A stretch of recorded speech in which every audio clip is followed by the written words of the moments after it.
Hello বন্ধুরা, আপনারা যদি কেকেআর টিমকে সমর্থন করে থাকেন বা মন থেকে ভালোবেসে থাকেন তো অবশ্যই একটা লাইক করে দেবেন। 2024-এর নিলামের সবচেয়ে দামি খেলোয়াড়কে বিস্তারিত জানতে আমাদের চ্যানেলটিকে সাবস্ক্রাইব করে আমাদের পাশে থাকবেন। হ্যাঁ বন্ধুরা, আইপিএল 2024 নিলামের সবচেয়ে দামি খেলোয়াড় অস্ট্রেলিয়ার জোরে বোলার মিচেল স্টার্ক। তাকে 24,75,00,000 টাকা দিয়ে কিনে নিয়েছে কেকেআর। এবার অজি অধিনায়ক প্যাট কামিন্সকে 20,50,00,000 টাকা দিয়ে কিনেছে। এবারের নিলামের দ্বিতীয় দামি বিদেশি ক্রিকেট প্যাট কামিন্স।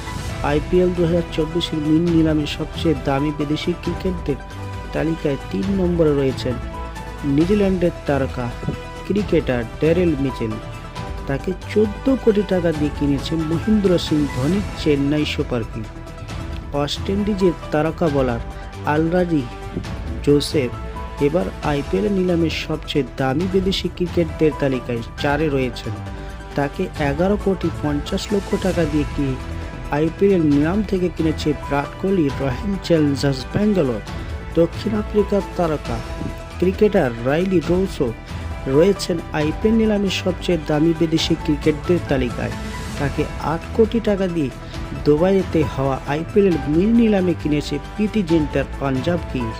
এছাড়া আইপিএল নিলাম ওয়েস্ট ইন্ডিজের পাওয়ার হিটার রোবমান পাওয়েলকে 7,40,00,000 টাকা দিয়ে রাজস্থান রয়্যাল কিনেছে। এবারের ইন্ডিয়ান প্রিমিয়ার লিগের সবচেয়ে দামি বিদেশি ক্রিকেটদের তালিকায় তিনি রয়েছেন 6 নম্বরে।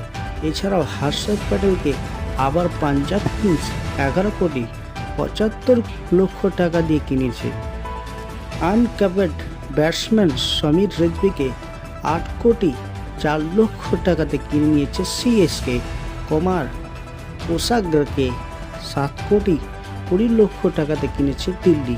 শাহরুখ খানকে 7,40,00,000 টাকায় কিনেছে গুজরাট টাইটান্স।